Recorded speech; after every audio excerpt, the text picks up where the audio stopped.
Bonjour à toutes et à tous et bienvenue. Nous sommes très heureux de vous accueillir à notre nouveau format d'atelier en ligne. Donc, le sujet qu'on a choisi aujourd'hui, c'est comment reprendre une PME. C'est un vrai sujet, hein, qui mérite d'ailleurs amplement qu'on y consacre un atelier sur la reprise. Donc, c'est vrai que reprendre une entreprise est plus compliqué qu'il n'y paraît. Il y a parfois effectivement d'ailleurs comment dirais-je, des clichés, parfois même des idées fausses, hein, qui sont véhiculées sur ce sujet-là. En préparant cet atelier, je relisais l'étude qui a été faite par les chambres de commerce de Bretagne en 2017 et qui affirmait qu'il y avait 32 000 entreprises à reprendre sur la Bretagne. Donc c'est effectivement énorme, hein, par le simple fait du vieillissement de la population de nos dirigeants. 32 000 dans les 5 ans qui viennent, 60 000 au niveau national, donc ce qui est colossal. Ce qui laisse d'ailleurs supposer que les repreneurs en herbe que vous êtes auront l'embarras du choix en matière de reprise, et on se rend compte, en fait, quand on connaît un petit peu le marché, que la réalité est bien différente. Hein, si vous êtes déjà engagé sur ce marché-là, si vous êtes déjà dans une phase de recherche, vous le savez bien, les nouveaux arrivants, ceux qui arrivent, il y a souvent effectivement je dirais, un effet de surprise. Voilà, donc on va parler de recherche de PME. C'est un moment bien évidemment crucial dans un process de reprise parce que c'est l'étape 1, si j'ose dire, voilà, qui va bien évidemment effectivement déterminer tout le reste. Alors, ce qu'on vous propose sur cette matinée, en tout cas sur l'heure que nous allons passer ensemble, on va passer en revue un certain nombre d'éléments, je dirais dominants sur le marché de la session reprise. Je vais vous donner quelques chiffres. Alors, il ne s'agit pas de vous assommer, bien évidemment, mais on va se servir un petit peu des chiffres pour essayer de comprendre, hein, la réalité du marché. Et puis, bah, écoutez, je vais bien évidemment essayer d'assortir un peu le sujet d'un certain nombre peut-être de réflexions et puis de recommandations, hein, dans l'objectif, à défaut de solution, parce qu'il n'y a pas véritablement de solution sur le sujet, mais hein, l'objectif étant bien sûr de vous donner, hein, ou d'accélérer ou de faciliter en tout cas votre recherche sur le sujet. Donc, je me présente, voilà, je suis Yves Le Mercier, je suis conseiller d'entreprise donc à la CCI du Morbihan et plus spécialement chargé de la session reprise. Et je dis on parce que je suis accompagné pour cet atelier, là, pour animer cet atelier accompagné par Yannick Louis, qui a un rôle important. Il est en charge un peu de la technique du back-office et surtout effectivement du chat, hein, qui s'anime d'ailleurs sur la colonne de droite. Hein. Donc si vous avez des questions, bah, écoutez, n'hésitez pas, Yannick est là pour y répondre. Hein. Et puis, bon, mais de toute façon, on va garder aussi un temps d'échange et de débat dans les derniers quarts d'heure pour effectivement passer quelques questions en revue. Et si vous avez des questions au fil de l'eau, on essaiera effectivement, je dirais, de les traiter. Voilà, deuxième petite précision, merci d'éteindre votre haut-parleur pour le confort de tous, parce que sinon on va effectivement vous entendre. Hein. Et puis, dernière chose, le document que je vous présente ce matin vous sera bien évidemment adressé à chacun d'entre vous par mail. Hein. Donc, pas de souci. Alors, connaître le terrain, connaître le terrain, c'est important parce que c'est celui sur lequel vous allez de fait, je dirais, avancer entre guillemets. Donc, quelques données, hein, qui permettent de comprendre un peu les choses. D'abord, chiffre connu de tout le monde, en tout cas de beaucoup de gens, 30% des dirigeants bretons ont plus de 55 ans, 15% ont plus de 60 ans. Donc effectivement, les dirigeants, on n'échappe pas à la règle du phénomène de vieillissement, donc par le simple fait effectivement démographique et le simple fait du vieillissement. Donc aujourd'hui, on a un afflux incontestablement, hein, je dirais, d'entreprises arrivant effectivement sur le marché qui constituent effectivement aussi de vraies opportunités pour les repreneurs que vous êtes. Près d'un dirigeant sur deux est en situation de céder son entreprise dans les 10 ans qui viennent. C'est colossal. Voilà, ça va effectivement dans le même sens. Donc aujourd'hui, on a effectivement un gisement, un vivier d'entreprises à céder, hein, qui vont bientôt arriver sur le marché. Alors, environ 20% des cessions sont faites en interne, reprise familiale ou reprise salariée. Alors, bon, un certain nombre de cessions échappent aux repreneurs, peut-être aux repreneurs extérieurs. parce que tout simplement elles sont reprises en interne, hein. Je pense aux reprises familiales ou aux reprises salariées, hein. Donc déjà, on voit effectivement qu'entre le potentiel présenté et puis la réalité, hein, il peut y avoir je dirais un delta. 55% des entreprises, ça ce chiffre effectivement est important, je trouve qu'il est assez marquant, il fait presque froid dans le dos. 55% des dirigeants d'entreprises individuelles, donc hors société, qui ont l'âge de partir en retraite ne le vendent pas, mais cessent leur activité. C'est-à-dire qu'en fait, une entreprise sur deux qui arrive aujourd'hui sur le marché, donc petite entreprise, entreprise individuelle, la plupart du temps zéro salarié, tout simplement ferme, mais n'est pas cédée. Alors pour ça, il y a plusieurs raisons, parce que raison parfois de difficultés, parfois ce sont des entreprises qui ne sont pas toujours en phase avec leur marché, ou tout simplement, effectivement, on sait aussi que les entreprises individuelles, hein, qui n'ont pas de salariés sont souvent les plus, je dirais, les plus difficiles à vendre. Hein, donc on voit bien effectivement que voilà, entre le stock initial annoncé de 32 000 entreprises, j'y faisais référence tout à l'heure, et puis la réalité, bon, je dirais du marché est parfois bien différente. Une session sur deux est motivée pour des raisons de retraite. Voilà, donc ça veut dire qu'effectivement, c'est plutôt un chiffre qui diminue d'ailleurs, hein. On s'aperçoit que de plus en plus de gens cèdent leur entreprise pour d'autres raisons, effectivement, que la retraite, hein, volonté de changer d'activité, où il peut y avoir effectivement, bien sûr, tout un tas de raisons pour cela. Près de 70% des transactions sont des opérations de cession de fonds de commerce. Voilà, donc à contrario, et c'est l'indication qui vous est donnée juste après, les cessions de titres représentent environ 30% des transactions. Alors on n'a pas une idée très précise, pour tout vous dire, hein. C'est un marché qu'on connaît assez mal, celui de la transmission, même s'il y a effectivement des études, tout simplement parce qu'on sait mesurer les cessions de fonds de commerce. Par exemple, dans le Morbihan, il y a 600 cessions de fonds de commerce à peu près par an. Par contre, pour les cessions de titres, on ne sait pas les mesurer parce que, bon, entre les cessions et puis les simples modifications d'actionnariat, on ne sait pas faire la différence. Donc, ce ne sont effectivement que des estimations à ce stade, en tout cas, que je vous donne. Près de 80% des opérations concernent le commerce et le CHR. Donc, le CHR, c'est les cafés, hôtels, restaurants. Donc, c'est un marché effectivement qui est très dynamique en matière de cession reprise. Pourquoi? Parce que beaucoup d'exploitants achètent une activité, un bar, un restaurant, hein, amortissent la dette sur 7 ans la plupart du temps, et au bout de 7 ans, voilà, essayent de revendre pour, je dirais, un établissement plus important, ce qui effectivement contribue aujourd'hui à beaucoup de cessions dans le Morbihan. 49% des entreprises dans le Morbihan n'ont pas de salariés, donc on voit bien effectivement, ça c'est en lien avec le chiffre que je vous donnais effectivement tout à l'heure, que le tissu économique est quand même composé majoritairement quand même dans notre département et globalement en Bretagne, hein, de toutes petites entreprises qui sont précisément les entreprises les plus difficiles à vendre, ne s'en cachons pas. Près de 85% des entreprises cédées sont de petite taille, donc inférieures à 5 salariés. Environ 5% sont des entreprises de plus de 10 salariés. Donc c'est vrai quand on recherche une PME, donc on est quand même sur des typologies et de cibles de plus de 5 salariés, voire plus de 10. Bah, effectivement, du coup, on est sur des volumétries qui sont relativement, je dirais, relativement limités, hein. Voilà, ce qui explique effectivement parfois des tensions aussi sur ce marché-là, et ça tient, je dirais, à la structure, hein, la composition, je dirais, du tissu économique morbihanais. Alors, on a coutume, hein, et un certain nombre je dirais, de cabinets de transmission, d'opérateurs sur ce marché-là ont l'habitude de distinguer en fait deux marchés distincts qui fonctionnent de manière assez différente.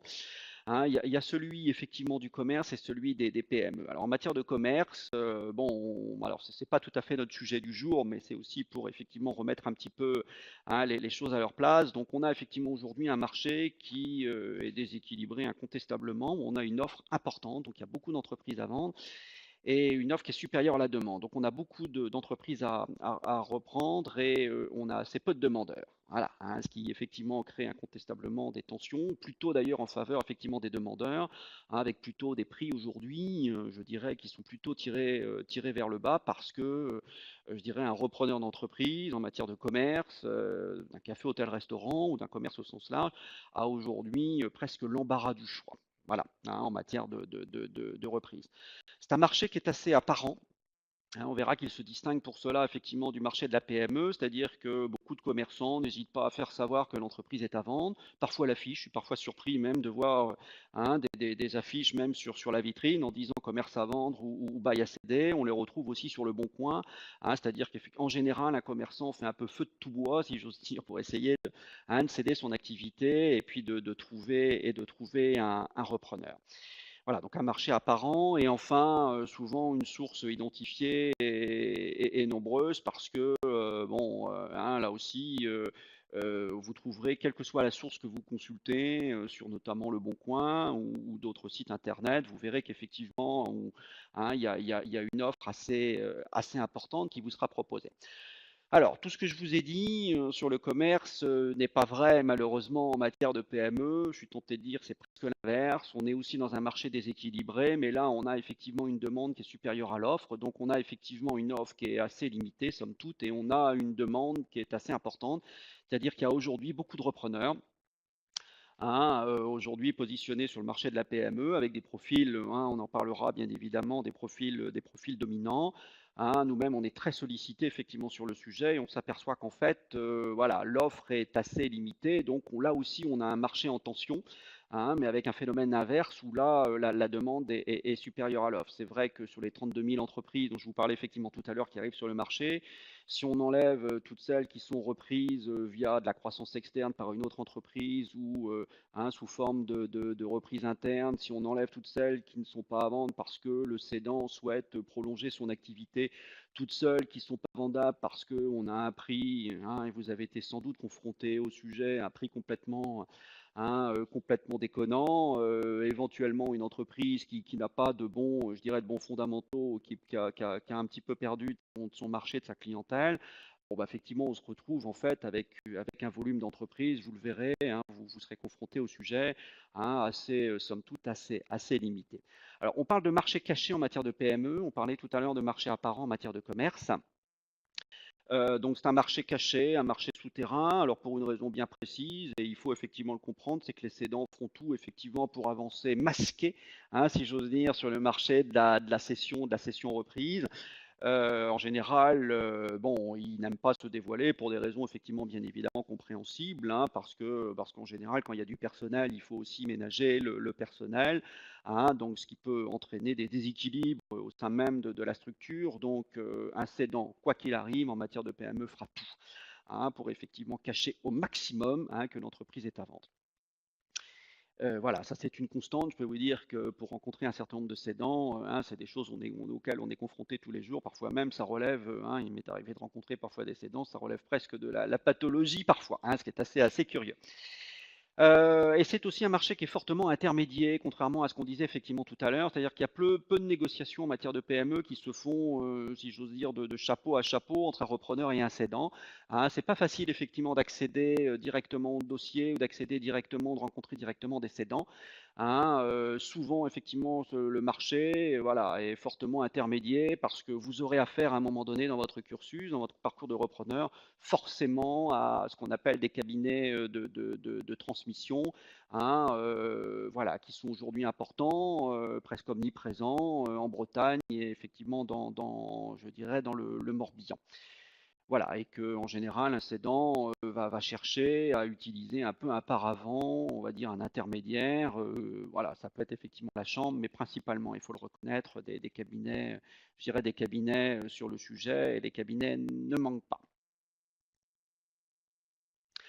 Alors, quelques éléments complémentaires aussi sur la réalité du marché de la cession reprise. Donc, on a beaucoup de repreneurs, alors avec un profil de gestionnaire dominant, hein, c'est-à-dire que la plupart du temps, vous allez peut-être vous reconnaître dans ce miroir que je vous propose, souvent des personnes de plus de 45 ans, de plus de 50 ans, souvent demandeurs d'emploi d'ailleurs, ayant eu une expérience souvent riche, importante, parfois à l'international, en termes de gestion, en termes de management, voilà.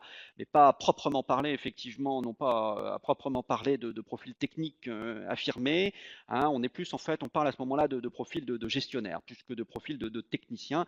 Hein, ce qui effectivement peut poser, on nous pose peut poser quelques interrogations, puisque, bon, je dirais, les dirigeants aujourd'hui qui vendent leur entreprise, hein, bon, plutôt effectivement des profils techniques et bon, je dirais passer d'un dirigeant avec un profil technique à un profil de gestionnaire, c'est pas toujours simple. 7 repreneurs pour une cible en moyenne. Bon, voilà, donc on sent bien effectivement là la tension, c'est-à-dire qu'un cédant en moyenne aura affaire à près de 7 repreneurs. Donc, bon, certaines mauvaises langues vont même parler jusqu'à, je dirais, de concurrence entre repreneurs pour effectivement, je dirais, pour une même cible. Donc, on est vraiment en phase d'un marché déséquilibré. Recherche souvent concentrée sur des cibles avec bonne rentabilité, c'est-à-dire qu'effectivement, on a des profils dominants et puis la difficulté sur ce marché-là, c'est que tout le monde recherche la même chose.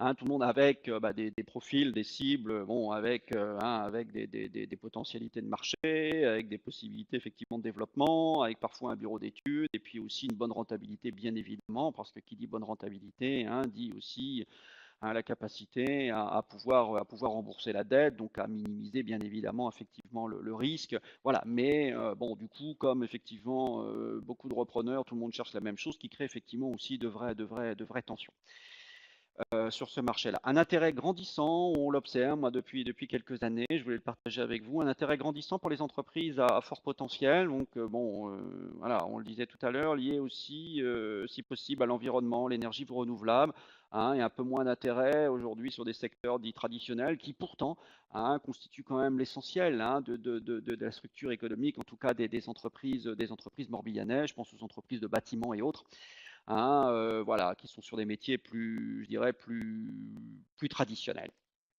parfois même exclusivement traditionnels. Alors, ceci dit, une fois qu'on a parlé un petit peu, qu'on a donné quelques éléments en termes de grandes caractéristiques sur le marché, bon, la deuxième étape sous main, c'est la définition du projet de reprise. Donc, avant l'action, avant de se jeter à corps perdu dans la recherche de cibles, des réflexions, bien évidemment, sur son projet de reprise sont bien évidemment nécessaires et précèdent l'action hein, en matière de reprise, mais c'est vrai pour d'autres d'ailleurs. Hein, on ne trouve que ce que l'on cherche. Hein, donc, ce qui est important, c'est, je dirais, de savoir précisément ce que l'on cherche, et ça suppose effectivement de s'interroger, de porter un regard, de prendre un petit peu de hauteur. Hein, voilà, un peu la vision de l'aigle, et puis de s'interroger sur un petit peu ce qu'on a envie, ce qu'on sait faire et la façon dont on voit effectivement son évolution professionnelle hein, en tant que futur dirigeant demain. Donc c'est un peu un regard lucide, un regard objectif aussi, un regard objectif sur soi-même pour effectivement bien sûr derrière définir son projet de reprise. Donc, premier élément, mesurer les changements de vie, c'est important. Je pense qu'il ne faut pas sauter à pieds joints par-dessus cet aspect-là des choses, parce que si vous êtes très clair, je dirais, dans vos projets et dans votre prise de risque, il est important que les gens qui vous entourent partagent aussi votre vision. Hein. Je vous en parle d'autant plus facilement, c'est que j'ai été effectivement touché, y compris personnellement, par le sujet hein, dans mon entourage, où bon, reprendre une entreprise. Hein, on le sait bien, c'est moins de temps passé avec sa famille. Bon, c'est moins de week-ends, c'est probablement pas de vacances. Donc, si vous êtes très clair avec ça, il faut surtout effectivement que vos enfants, hein, votre conjoint aussi, soient en phase hein, avec cet élément-là, y compris avec la notion de prise de risque, parce que le banquier vous demandera probablement des garanties. On va probablement hein, peut-être hein, vous demandez des cautions personnelles, même s'il faut effectivement l'éviter, mais la question se posera, donc c'est important effectivement que tout le monde hein, soit véritablement en phase avec ça. Connaître ses capacités entrepreneuriales, donc là aussi, c'est être en capacité de se dire, bon, par rapport à mon parcours à moi, quels sont véritablement mes atouts en termes de compétences, en termes de formation, en termes d'expérience, hein, que je peux me mettre à profit, je dirais, par rapport à la cible sur laquelle j'ai jeté véritablement mon dévolu. Donc, c'est important bien évidemment de s'interroger sur cet aspect-là des choses et surtout effectivement de savoir valoriser ses propres atouts en termes d'expérience et de compétences. On y reviendra tout à l'heure. Hein, j'aurai une petite question à vous poser hein, et ce sera l'occasion d'ailleurs d'en discuter. Bon, il n'y a pas véritablement d'école en la matière, mais c'est intéressant que chacun puisse me donner son point de vue parce qu'en rencontrant beaucoup de repreneurs, je vois qu'il y a des sensibilités un peu différentes sur le sujet. On en reparlera. Gérer le temps de recherche, gérer à temps plein ou partiel, bon là aussi, il faut l'appréhender, c'est-à-dire combien de temps je me donne aujourd'hui pour reprendre une entreprise. Bon, alors la durée moyenne, ce n'est que des durées moyennes, hein, il ne faut pas le prendre au pied de la lettre, mais la durée moyenne est entre 6 mois et presque 1 an et demi. hein, au bout d'un an et demi, bon, c'est vrai, quand on n'a pas trouvé chaussures à son pied, quand on n'a pas trouvé d'entreprise, bon, il y a beaucoup de repreneurs effectivement qui abandonnent, hein, et certains, je vous cache pas, effectivement, au bout d'un an et demi de recherche, hein, abandonnent aussi. Voilà, donc il faut se donner du temps. Et puis en fonction de mes ressources, parce qu'effectivement, bon, il faut aussi parfois bien vivre. Alors c'est bien, hein, et pendant cette période-là. Beaucoup aussi considèrent que la reprise d'entreprise, la recherche en tout cas, est un travail à temps plein. Donc c'est vrai, quand on est salarié en même temps et qu'on recherche une entreprise, c'est souvent un exercice compliqué parce que c'est un travail à temps plein. On vous demandera effectivement parfois de vous positionner très vite, d'étudier effectivement des dossiers. Bon, quand il faut cumuler ça avec des responsabilités professionnelles, c'est pas toujours facile. Bon, donc il faudra effectivement le gérer, il va falloir effectivement l'intégrer. Il faut effectivement que vous réfléchissiez pour savoir comment vous allez intégrer tout ça. Et si on vous demande d'aller voir une entreprise à Lyon, peut-être à Marseille ou à Brest, hein, il faut bien évidemment être disponible tout de suite. Donc c'est souvent pas toujours très compatible avec une activité de salarié, je vous cache pas. Maintenant, bon, facile à dire, un peu difficile à faire. C'est à chacun de voir comment effectivement il va gérer, hein, manager son temps sur cet aspect-là. Mais en tout cas, la réflexion, hein, de ce point de vue-là, s'impose aussi. Définir le type de site par rapport à son profil, c'est d'avoir une réflexion vis-à-vis de soi, de sa capacité à faire, des atouts, hein, qu'on peut mettre effectivement à disposition, je dirais, de l'entreprise pour pouvoir la faire développer, hein, et à partir de là, bien évidemment, définir un type de cible qui vous intéresse. Alors, nous, et pour en avoir discuté aussi avec que beaucoup de gens, parce que c'est un vrai sujet, hein, c'est-à-dire où est-ce que vous allez positionner le curseur? Est-ce qu'effectivement vous restez ouvert à toute proposition? On le trouve parfois dans des fiches de cadrage ou dans des recherches de repreneurs, ouvert à toute proposition sous condition 2, ou au contraire, voilà effectivement les trois profils d'entreprise, j'ai mis au moins trois, hein, les trois profils d'entreprise qui, je dirais, qui sont susceptibles de vous intéresser. Moi, je vous recommanderais, hein, de définir trois profils théoriques, hein, idéalement d'entreprises qui se rapprochent au plus près, hein, de ce que vous recherchez, sans forcément être bien évidemment trop élitiste, sans forcément être trop précis dans la description, hein, mais peut-être de définir trois voire quatre profils d'entreprises, voilà, qui peuvent, sur lesquels vous souhaiteriez pouvoir porter votre effort, hein, surtout au regard, je dirais, du marché, de votre regard, hein, du marché de la session reprise. Voilà, alors pourquoi 3? Parce que, bon, au-delà, c'est vrai que c'est compliqué. Et puis votre fiche de cadrage qui sera diffusée par mail ou de gens que vous allez rencontrer, à un moment donné, ce qui est important, c'est qu'ils puissent aussi faire les connexions, hein, avec effectivement des dossiers qu'ils peuvent avoir en tête et des choses comme ça. Donc à partir du moment où ils ne sauront pas très bien ce que vous recherchez, ils auront du mal à faire les connexions. Si vous lui dites, bah écoutez, voilà, moi je recherche une entreprise plutôt dans l'univers de la chimie, de la cosmétique ou du bâtiment, ils vont dire, ah, et ben j'ai peut-être effectivement quelque chose en magasin, hein, et c'est là qu'ils feront la connexion. Sinon, le risque, effectivement, c'est que, bon, les gens discutent beaucoup de ce sujet-là avec un certain nombre de cabinets de transmission et hein, ils ont tendance parfois à laisser de côté, hein, ce genre de profil de candidat. Préciser la zone de recherche la plus large possible. Bon, bah, bien sûr, plus la zone est large et plus vous donnez la possibilité effectivement de pouvoir aboutir, ça coule de source. Bon, plus facile à dire là aussi qu'à faire. Bon, en tout cas, il faut vous l'intégriez. Il faut effectivement aussi réfléchir à une possibilité de déplacement et peut-être de déménagement. Là aussi, on parlait effectivement des implications personnelles.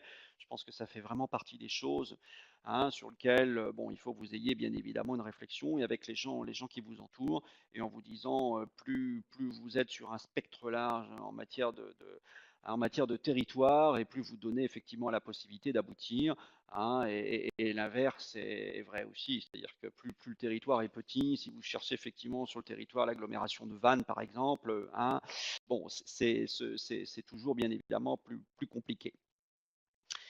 Voilà. Définir le projet aussi, bien sûr, et ça coule de source, appréhender la surface financière de la cible, hein, c'est-à-dire mon apport financier. Il y a toujours un multiple, hein, on parle parfois de multiple, hein, entre son apport personnel et la surface financière de la cible. Bon, on parle souvent du tiers, 30%. Alors ça dépend des projets, ça dépend de la rentabilité, ça dépend de l'expérience que vous avez, ça dépend de la capacité à convaincre. Il y a tout un tas effectivement d'éléments qui peuvent rentrer en jeu, hein. Donc bon, hein, c'est pas une vérité absolue. Néanmoins quand même, bon, hein, si j'ai un projet, si j'étudie un projet à 1 million d'euros, bon, si j'ai pas 300 000 euros en cash, bon, on s'aperçoit effectivement là aussi dans la pratique que c'est quelque chose de compliqué, hein. Comment je vais investir? Est-ce que c'est du cash? Est-ce que j'ai d'autres acteurs qui peuvent effectivement m'accompagner sur ce projet-ci? Est-ce qu'ils sont prêts à s'investir? Hein, à quelle hauteur? Enfin, ce sont des questions, je dirais, qui ne méritent pas qu'on s'y attarde et qui coulent de source. Voilà. On va juste, il y avait quelque chose que je voulais partager avec vous. On va juste vous proposer un petit questionnaire. Et puis on va prendre un petit temps d'arrêt. Voilà, j'espère que vous voyez le questionnaire qui apparaît, sauf si la technique nous fait défaut. Donc la question c'est, à votre avis, faut-il avoir l'expérience du secteur d'activité de la cible? J'aimerais bien avoir votre avis. Vous puissiez me dire oui ou non, par exemple, pour qu'on puisse un peu partager sur cette idée-là. Donc, par exemple, bon, pour reprendre une entreprise de bâtiment, faut-il être du bâtiment? Vaste question. Pour reprendre un restaurant, faut-il être restaurateur soi-même?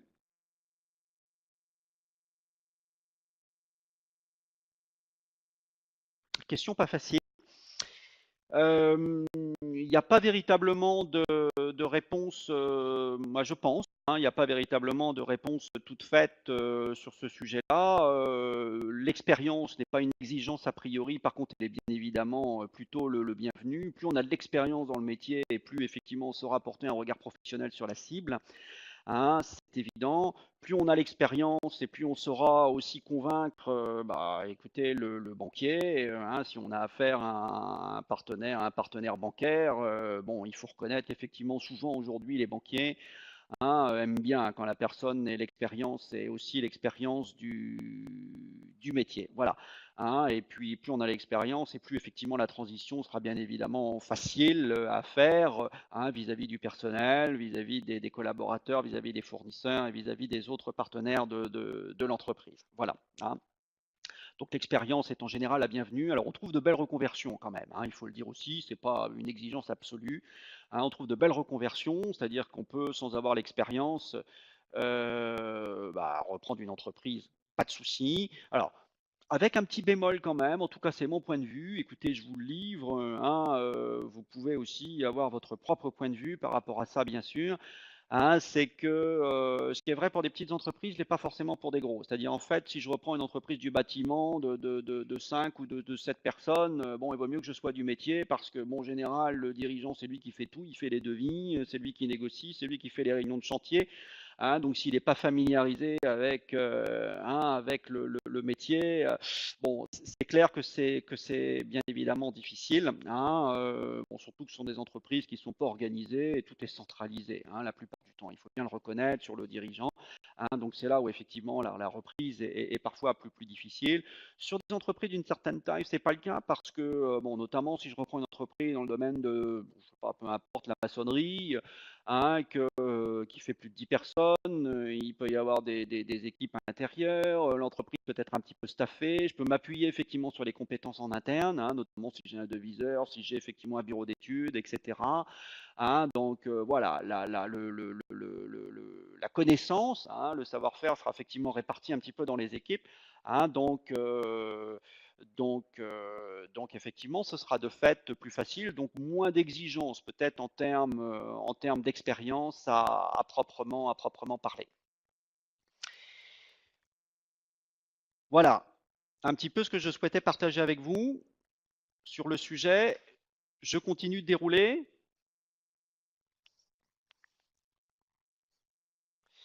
Je continue de dérouler. Je vous donne un exemple de fiche de cadrage. Alors, une fois qu'on a, je dirais, réfléchi à son projet, il faut formaliser, on va dire formaliser ça, ce qu'on appelle nous une fiche de cadrage, c'est un petit peu l'équivalent, je dirais, du CV pour des personnes qui sont en situation de recherche d'emploi. Donc voilà, un petit peu à quoi peut ressembler une fiche de cadrage. Ce qui est important, c'est que ce soit synthétique, que ce soit clair. Ce qui est important aussi pour en recevoir beaucoup, c'est que ça puisse tenir sur une page et qu'on puisse très vite, hein, très vite pouvoir vous identifier, savoir ce qui vous êtes, hein, et de savoir effectivement ce que vous recherchez. Voilà.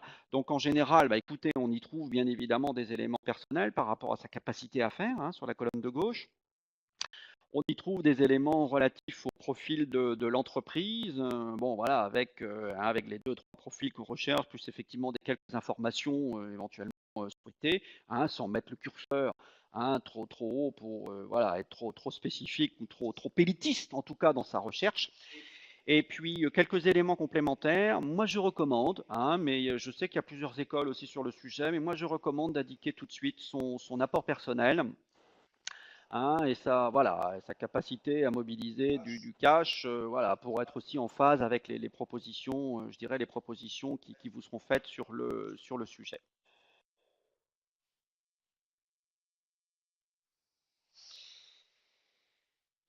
Les sources, les sources à consulter, c'est-à-dire sur quoi est-ce que je peux effectivement véritablement, sur quoi est-ce que je peux véritablement m'appuyer pour mes recherches. Alors, il n'y a pas ce qu'on disait effectivement tout à l'heure, on parlait de marché caché, marché souterrain, marché fortement intermédiaire, si vous en souvenez, marché aussi dilué. Il n'y a pas une source unique qu'on peut effectivement consulter, hein, et qui pourrait recenser aujourd'hui toutes les entreprises ou toutes les PME à vendre sur le territoire. Malheureusement, non, c'est pas le cas. C'est un marché souvent un petit peu dilué. Donc, bon, c'est vraiment un travail je dirais, de détective, hein, de laboureurs, voilà, qu'il faut donc multiplier les sources. La première source, c'est, je dirais, les sites internet, hein. Aujourd'hui, les sites internet ont apporté beaucoup de choses quand même. On permis de faciliter les choses. Vous imaginez, avant, quand il n'y avait pas de site internet, c'était encore plus difficile.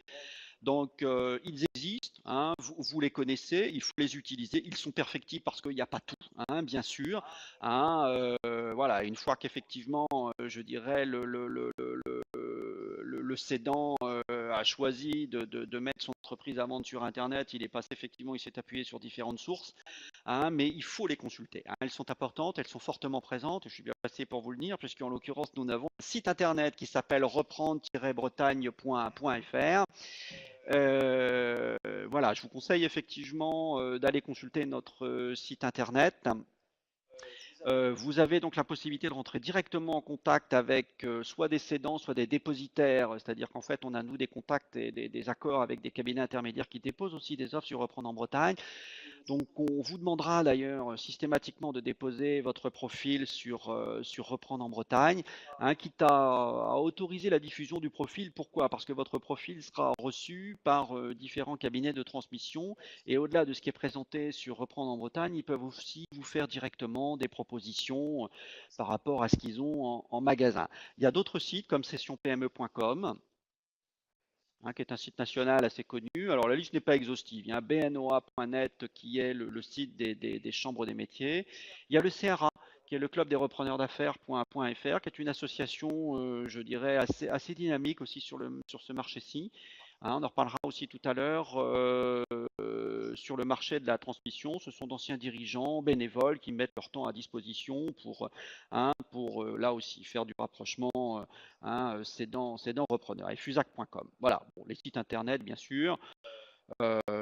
J'ai rien inventé hein, sur le sujet. L'autre, ce sont les cabinets intermédiaires spécialisés PME. Alors, c'est vrai qu'il y a différents types de cabinets sur ce marché-là. Et effectivement, je dirais des cabinets plus spécialisés commerce, hein, plutôt des agences immobilières, on va dire ça comme ça, hein, spécialisées en matière de transactions de fonds de commerce. Et sinon, des consultants, des cabinets intermédiaires qui font du rapprochement acheteur-vendeur, hein, plus spécialement, en tout cas chargés de PME. Il y en a quelques-uns qui comptent dans le Morbihan.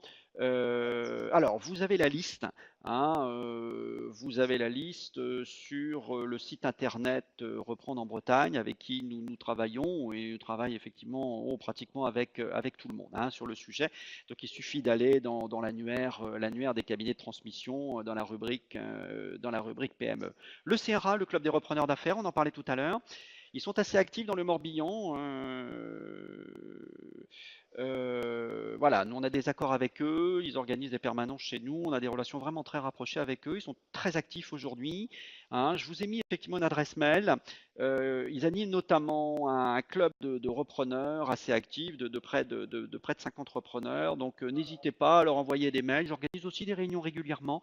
Vous pouvez y participer, pas de souci. Alors après, il y a une adhésion qui est payante. Ils sauront vous le dire, bien sûr, mais bon, je dirais les premiers contacts, participation à une première réunion, et bien sûr, est aussi gratuite. Les autres sources, elles sont nombreuses. Moi, j'ai tout à dire que tout est bon, donc il faut exploiter toutes les possibilités en la matière. Si vous souhaitez aller au bout de votre projet, les fournisseurs, les organisations, les syndicats, notamment quand on a de l'expérience sur le sujet, quand on a effectivement un réseau, c'est bien évidemment plus facile. C'est vrai quand on n'a pas l'expérience du métier, quand on arrive dans une région différente dans laquelle on n'a pas exploité professionnellement, effectivement, du coup, c'est un peu plus difficile. Les partenaires de l'entreprise, les banques, les experts comptables, les avocats aussi sont bien évidemment des possibilités, notamment les banques. Certaines sont un peu plus actives que d'autres. Renseignez-vous, parlez-en effectivement avec votre banquier. Certains ne s'intéressent que pour des entreprises d'une certaine taille. En général, c'est pas géré directement par la banque. Ils ont effectivement des filiales spécialisées, mais pratiquement toutes les banques, notamment les mutuelles, peuvent intervenir sur le sujet. Bon, l'autre source, voilà, c'est le bouche à oreille, le jeu des réseaux. Bon, alors a priori, d'après un certain nombre d'études qui ont été faites, pratiquement 50% des sessions sont le résultat voilà, de contacts et du résultat du bouche à oreille des réseaux. Donc là, cette notion-là est fondamentale. Bien sûr, parce que c'est un marché souterrain, parce qu'il faut avoir des antennes partout, parce qu'il faudra effectivement là aussi être présent lors des réunions, échanger des cartes de visite. Donc tout ce travail-là est absolument essentiel. Donc n'hésitez pas à vous appuyer sur votre réseau, c'est fondamental. Les animateurs économiques aussi, des collectivités locales, je pense aux EPCI, communautés d'agglo et autres qui peuvent aussi être un contact possible. Voilà, donc la liste n'est pas exhaustive. Voilà, il faut, je pense qu'en la matière, il faut bien évidemment, il faut multiplier les options et les possibilités dans ce domaine. Alors, je voulais, moi, vous parler aussi d'une prestation que nous proposons. C'était l'occasion de le faire. On fait, nous, c'est-à-dire qu'on est actif puisque je représente la Chambre de commerce, on est actif sur le sujet de la session reprise à travers effectivement notre site internet aujourd'hui, reprendre-bretagne.fr. Les cabinets de transmission, vous l'avez compris, ils sont effectivement aussi des partenaires, je pense, très sincèrement, absolument incontournables sur le sujet. Quand c'est pas suffisant, on fait nous de la recherche active, ce qu'on appelle nous de la recherche active de cible depuis quelques temps. C'est-à-dire que si à un moment donné vous ne trouvez pas d'entreprise susceptible de vous intéresser, on est en capacité nous, voilà, d'aller chercher, je dirais, de manière un peu proactive, d'aller chercher des entreprises qui répondent aux critères que vous avez effectivement choisis. Voilà. Donc c'est nous qui écrivons d'ailleurs au cédant, on fait tout le travail, je dirais, de prospection, un peu de pré-analyse, on va dire, du dossier pour vous transmettre que des dossiers à partir de là, des dossiers un peu qualifiés et surtout des contacts qualifiés. Qui vous permettent de pouvoir commencer, une négociation. Voilà. Bon, maintenant, il faut pas, je dirais, sachez en tout cas que ça existe. Je pense qu'il faut d'abord que utiliser les sources classiques, se faire un peu la main en termes de négociation. voilà, étudier quelques dossiers. Et si vous sentez qu'effectivement, à un moment donné, il y a besoin d'aller plus loin, hein, on est à votre disposition pour une opération de recherche de cible. On commence à avoir un petit peu d'expérience sur le sujet. Alors, c'est une prestation payante. Hein, il faut voilà, on vous a donné effectivement avec une partie fixe et une partie de rémunération au succès. Hein, donc on regarde avec vous, je dirais, l'opération. On ne s'interdit pas d'ailleurs d'aller chercher des entreprises hors, sur toute la Bretagne et hors Bretagne. Il faut simplement qu'on puisse en discuter avec vous pour à partir de là vous faire une proposition, hein, que nous on serait en capacité de pouvoir tenir et qui fera en tout état de cause l'objet, bien évidemment, l'objet d'un devis. Alors, un petit couplet aussi sur l'entreprise en difficulté. La question, c'est de savoir si vous êtes intéressé, si vous êtes intéressé par les entreprises en difficulté. Moi, je vous conseille aussi d'avoir une réflexion sur le sujet parce que certains ferment la porte d'entrée de jeu, c'est dommage. D'autres laissent la porte entrouverte. Bon, à vous de vous positionner effectivement sur le sujet, mais c'est évident qu'à partir du moment où vous n'excluez pas a priori effectivement ce type d'entreprise, ça ouvre aussi, hein, bien évidemment, le champ des possibles, en vous disant qu'il faut distinguer quand même deux situations. Hein, quand on parle de ça, la première situation, euh, c'est voilà, une entreprise ayant une simple situation, vous devez en rencontrer, vous en avez sans doute rencontré d'ailleurs, une situation financière dégradée. Alors quand on parle de situation financière dégradée, c'est souvent le cas aujourd'hui, il faut bien effectivement le reconnaître. C'est par exemple, je ne sais pas, en général, quand on analyse une entreprise, hein, notamment en termes d'évaluation, on remonte sur les 3 ans, donc c'est pas rare de rencontrer une entreprise avec un chiffre d'affaires qui baisse sur une année. Hein, c'est pas rare de voir parfois un résultat net négatif, hein, effectivement sur les 3 ans. Bon, ce qui rassure pas les banquiers, ce qui rassure pas toujours effectivement les repreneurs, mais ce qui fait aussi partie de la vie de l'entreprise. Donc la question c'est de savoir est-ce que vous l'excluez a priori ou est-ce que effectivement vous êtes prêt à regarder effectivement les choses, hein, ce qui peut compliquer un petit peu le dossier de financement, mais ce qui peut aussi impacter plutôt à la baisse l'entreprise, mais ce qui augmente aussi bien évidemment les facteurs de risque et la capacité à pouvoir remonter, hein, de l'argent, enfin de l'argent des dividendes sur le remboursement, hein, sur le remboursement de l'entreprise. Voilà, hein, quand il s'agit de holding ou pas ou autre en fonction effectivement je dirais, des montages que vous allez retenir. Voilà. Donc, notez-le. On voit souvent dans des recherches d'entreprises, souvent in boni, c'est-à-dire l'exigence de repreneurs d'avoir une rentabilité significative, suffisante, du résultat positif. Bon, c'est vrai que c'est pas la majorité des entreprises qu'on trouve sur le marché. C'est vrai aussi que ce sont incontestablement les entreprises les plus chères. C'est vrai aussi que ce sont les entreprises qui se vendent le mieux et les plus vite. Hein, donc, bon, voilà, ça veut dire que là aussi, bon, on se coupe bien évidemment, je dirais, de, d'entreprises, en quelque sorte, à reprendre. Voilà, l'autre volet, c'est, avant que nous arrivions aux questions auxquelles j'ai pas encore répondu, en supposant que je sois en capacité de le faire, c'est les entreprises en procédure judiciaire.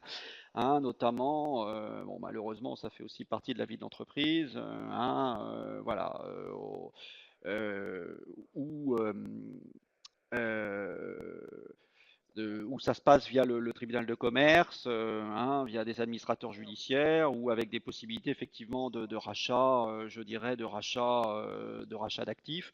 Donc, est-ce que c'est des choses qui vous intéressent? C'est important effectivement que vous ayez une réflexion sur le sujet et de savoir si véritablement ça vous intéresse. Bon, c'est vrai que c'est compliqué. Il faut être un peu armé quand même il faut être un peu armé sur le sujet.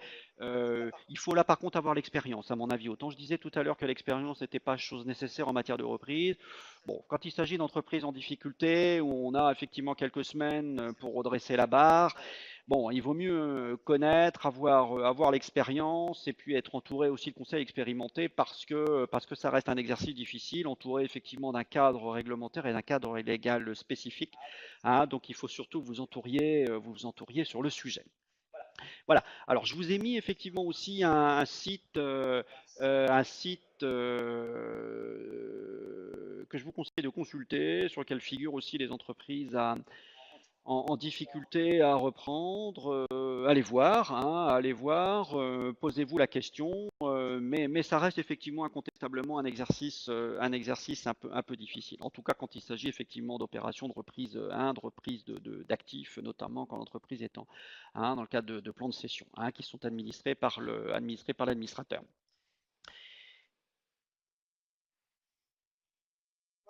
Voilà, quelques éléments de réflexion supplémentaires. Je dirais pour finir et pour passer au temps des questions, la première, je vous les donne un petit peu pêle-mêle comme ça, rencontrer d'autres repreneurs, échanger avec des dirigeants, voire d'anciens repreneurs si possible. Bon, je pense que c'est important aussi de ne pas rester tout seul dans son coin. Bon, c'est la notion de réseau aujourd'hui qui est une notion essentielle et fondamentale.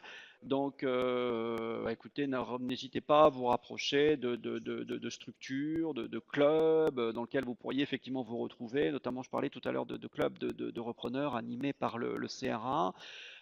N'hésitez pas à vous rapprocher effectivement du CRA. Vous y trouverez probablement, vous y trouverez probablement votre compte et c'est toujours intéressant d'échanger avec d'autres.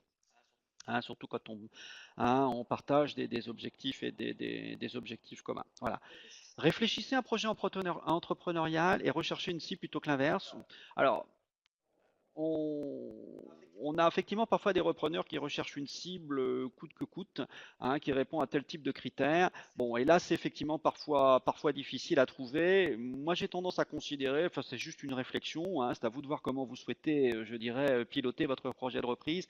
Peut-être effectivement se projeter, définir un projet entrepreneurial en disant, bon, voilà, moi, par rapport à ce que je sais faire, par rapport à mes compétences, voilà un petit peu comment je me vois moi demain en tant que dirigeant, voilà effectivement sur quel métier, sur quel marché je souhaite évoluer parce que j'ai les capacités de pouvoir le faire. Et du coup, avoir une réflexion en se disant bah, quel type je peux acheter qui peut permettre effectivement voilà, d'atteindre cet objectif en quelque sorte entrepreneurial. Donc la recherche à ce moment-là de la cible devient non pas un objectif à proprement parler, mais un moyen en quelque sorte. Et là, effectivement, bon, c'est plus facile parce que, enfin, c'est plus facile. Du coup, on peut faire évoluer aussi la cible. Ce qui est intéressant, c'est de se dire, voilà, moi, je cherche une entreprise qui peut me permettre ceci, qui répond peut-être à tel critère, mais que je peux aussi faire évoluer demain. Voilà. C'était juste une réflexion sur le sujet. Commencer petit pour grandir et faire de la croissance externe. Bon, parfois, les personnes recherchent une entreprise de 10, 15, 20 ou 30. Bon, pas de 30 salariés, pas toujours facile à trouver. Pourquoi pas effectivement commencer avec des entreprises plus petites, voilà, qui permet effectivement de mettre un premier pied à l'étrier, et puis de faire grandir l'entreprise, et puis pourquoi pas effectivement de pratiquer derrière de la croissance externe.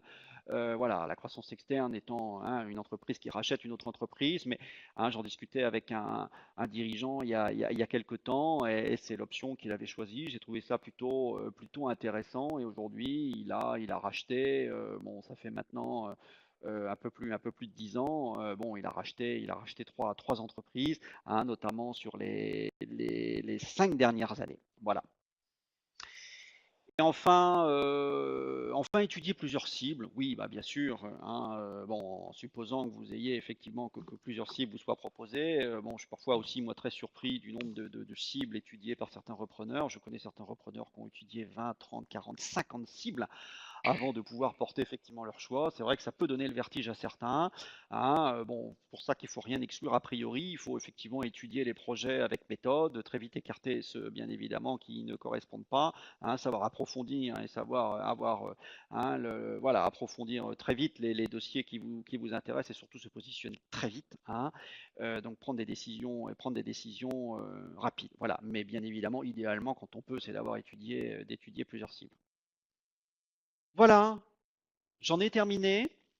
En tout cas, sur l'exposé que je souhaitais vous faire. En tout cas, un grand merci à vous et puis à très bientôt. J'en profite pour vous dire aussi, juste avant de raccrocher, que n'hésitez pas à aller consulter notre agenda. Sur le site de morbihan.cci.fr, nous proposons régulièrement un certain nombre d'ateliers sous forme de webinaires ou effectivement sur des formats plus traditionnels. Le prochain a lieu à Vannes sur la question du financement, de la cession et de la reprise, de la reprise et de la création d'entreprise. Merci à vous tous. À très bientôt.